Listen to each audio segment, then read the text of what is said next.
और आप जो चाह रहे हैं कि राम राज्य वाली स्थिति, तो राम राज्य तो यूनिक था, वो कभी नहीं होने वाला है। अपराध होंगे, लेकिन कार्रवाई उस पर पुलिस कर रही है और उसका रिजल्ट भी आपको दिख रहा है। मंडलीय आयुक्त हैं और जो पुलिस उप महानिरीक्षक हैं सभी जिलों में जा कर के और कंबाइंड बैठक करेंगे और जिलों में जो लंबित मामले हैं और लंबित मामलों के निष्पादन में किस तरीके से गति लाई जाए उसकी समीक्षा करेंगे।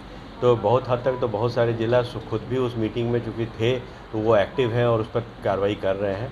इसमें खास करके माननीय न्यायालयों में जो मामले लंबित हैं उनका किस तरीके से त्वरित निष्पादन किया जाए, जो पुलिस स्तर से या जिला प्रशासन के स्तर से जो कार्रवाई की आवश्यकता है वो हम लोग अपने स्तर से करें, और जो माननीय न्यायालयों से भी जो अपेक्षा है हमारी कि वहाँ से त्वरित निष्पादन हो, उसके लिए हम लोग उनसे अनुरोध करेंगे ताकि कि हमारा जितना भी जो लंबित वाद है और ख़ास करके जो इसकी सुनवाई पूरी हो चुकी है, जिसका अभियोजन सारा पूरा हो चुका है, उसका निष्पादन तुरंत हो जाए।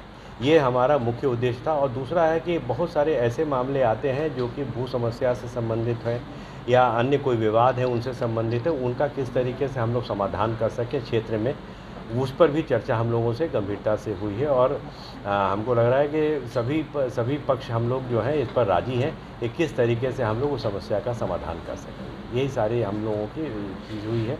और डीआईजी साहब ने भी अपने स्तर से इसमें ये किया है, अपराध नियंत्रण से संबंधित उस पर भी।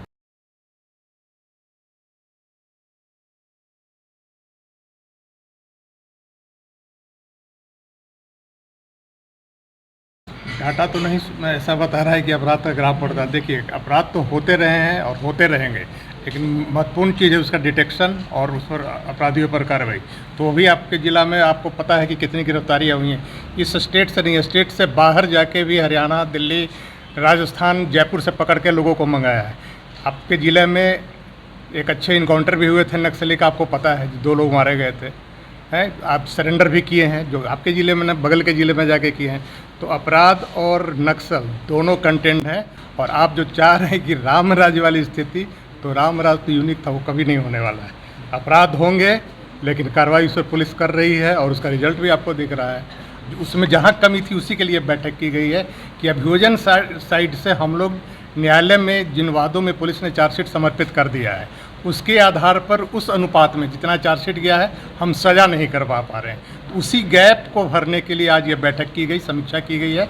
और जो हमारे स्पेशल पीपी साहब हैं, डीपीओ साहब हैं, उनको निर्देशित किया गया है कि जो भी कांड चिन्हित हुए हैं स्पीडी ट्रायल में, उसको किस तरीके से हम लोग ज़्यादा से ज़्यादा न्यायालय के स्तर पर डिस्पोजल कराकर अधिक से अधिक अपराध कर्मियों को सज़ा दिला सकें, उसी बिंदु पर आगे कार्रवाई की चर्चा हुई है। और इस कार्य योजना पर अगर काम हुआ तो निश्चित तौर पर अपराधी जब पकड़े जाएंगे, सलाखों के अंदर जाएंगे, तो अपने आप अपराध कम हो जाएगा। सर के स्तर से बैठक हुई थी राज्य स्तर पे, और उसी में निर्देश था कि हम लोगों को सभी जिलों में जो सभी प्रमंडल के जो प्रमंडलीय आयुक्त हैं और जो पुलिस उप महानिरीक्षक हैं सभी जिलों में जा कर के और कंबाइंड बैठक करेंगे और जिलों में जो लंबित मामले हैं और लंबित मामलों के निष्पादन में किस तरीके से गति लाई जाए उसकी समीक्षा करेंगे।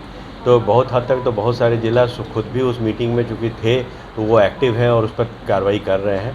इसमें खास करके माननीय न्यायालयों में जो मामले लंबित हैं उनका किस तरीके से त्वरित निष्पादन किया जाए, जो पुलिस स्तर से या जिला प्रशासन के स्तर से जो कार्रवाई की आवश्यकता है वो हम लोग अपने स्तर से करें, और जो माननीय न्यायालयों से भी जो अपेक्षा है हमारी कि वहाँ से त्वरित निष्पादन हो, उसके लिए हम लोग उनसे अनुरोध करेंगे ताकि कि हमारा जितना भी जो लंबित वाद है और ख़ास करके जो इसकी सुनवाई पूरी हो चुकी है, जिसका अभियोजन सारा पूरा हो चुका है, उसका निष्पादन तुरंत हो जाए। ये हमारा मुख्य उद्देश्य था। और दूसरा है कि बहुत सारे ऐसे मामले आते हैं जो कि भू समस्या से संबंधित हैं या अन्य कोई विवाद है उनसे संबंधित है, उनका किस तरीके से हम लोग समाधान कर सकें क्षेत्र में, उस पर भी चर्चा हम लोगों से गंभीरता से हुई है। और हमको लग रहा है कि सभी पक्ष हम लोग जो हैं इस पर राज़ी हैं कि किस तरीके से हम लोग उस समस्या का समाधान कर सकें। यही सारी हम लोगों की चीज़ हुई है। और डीआईजी साहब ने भी अपने स्तर से इसमें ये किया है, अपराध नियंत्रण से संबंधित उस पर भी।